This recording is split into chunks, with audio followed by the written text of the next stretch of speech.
आप देखेंगे काफ़ी बड़ा स्ट्रक्चर बना हुआ है। ये चौकोर बना हुआ है, चारों तरफ से वॉल बनी हुई है और ये इसका मुख्य गेट हुआ करता था।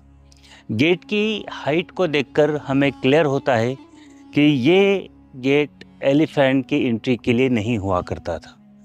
यानी कि जो भी बड़े बड़े कारवां काफिले आते थे उनमें अरबी घोड़े, चमकीले घोड़े और केमल, उनके माध्यम से जो बड़े बड़े व्यापारी अलग अलग रियासतों में व्यापार करने के लिए जाते थे तो वो टैक्स पे करते थे। और जब टैक्स पे करते थे तो वहाँ के राजा, वहाँ के गवर्नर, वहाँ के सिपाही सलाहकार के द्वारा उन्हें प्रोटेक्ट किया जाता था। उन्हें ठहरने के लिए होटल्स कह सकते हैं दिया जाता था, इस टाइप का कारवानसराय, और यहाँ वो रुकते थे। आप देखेंगे इसमें चारों तरफ छोटे छोटे रूम्स बने हुए हैं। यानी कि इस पूरे स्ट्रक्चर को देखकर हमको लगता है कि यहाँ पर लगभग कई हजार लोग आसानी से रुक सकते हैं। ये चौकोर कंपाउंड में हुआ करता था। एक प्रॉपर जगह भी रही होगी जहाँ उनके लिए राशन दिया जाता होगा या उन्हें खाना बना कर दिया जाता होगा। सेंटर पर आप एक वाटर टैंक देखेंगे।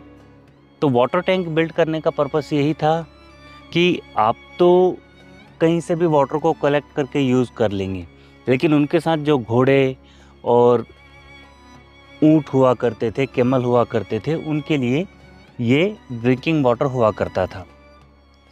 अभी जिस कंडीशन में हम इस स्ट्रक्चर को देख रहे हैं, इसका पूरा श्रेय आर्कोलॉजिकल सर्वे ऑफ इंडिया को जाता है। आर्कोलॉजिकल सर्वे ऑफ इंडिया ने 2001 से आज तक कंटिन्यू मांडू को रिनोवेट करने में अपना समय दिया है। तो इस पूरे स्ट्रक्चर को एएसआई के द्वारा रिनोवेट किया गया था। आप देख सकते हैं चौकोर रोड्स भी एएसआई के द्वारा बनाया गया। ये सब सारे रूम्स इसमें डिवाइड बने हुए हैं और आसानी से वो लोग यहाँ पर रुक सकते थे। तो यहाँ पर ये होता था कि जब बाहर के लोग आते थे तो उनको इस जगह पर रोका जाता था। खाने वाने का सारा प्रबंध यहीं पर होता था जी। और इनकी पूरी सिक्योरिटी की जाती थी कि जिससे कोई हमला वगैरह ना हो उन पे, व्यापारियों पे, जो और रुकने के सारा प्रबंध जैसे होटल होते हैं जी तो जी उसी तरह ये पूरी कारवांसराय बनाई जाती थी। मतलब जो बड़े बड़े कारवां आते थे वो इनके अंदर रोका करते थे। होटल्स को 3 पार्ट में डिवाइड किया गया था, सराय, कारवानसराय और धर्मशाला।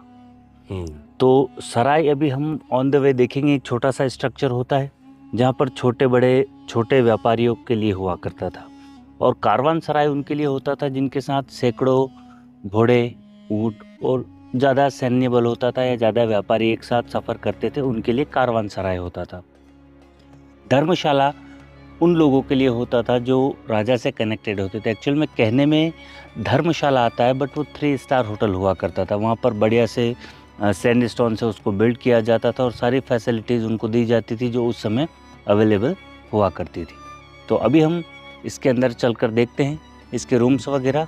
इसको एएसआई डिपार्टमेंट ने काफ़ी रिनोवेट किया है, एक्चुअल में पूरा ही रिनोवेट किया है। ये खंडर के रूप में ही हो चुका था, बाद में एएसआई ने इसे अच्छे से डेवलप किया है। आप देखेंगे इसमें अभी लाइम प्लास्टर किया हुआ है जो एएसआई के द्वारा किया गया था ऊपर वाले स्ट्रक्चर में। एक्चुअल में ऊपर जो आर्किटेक्चर आप देख रहे हैं ये स्टार कट आर्किटेक्चर इसको कहते हैं।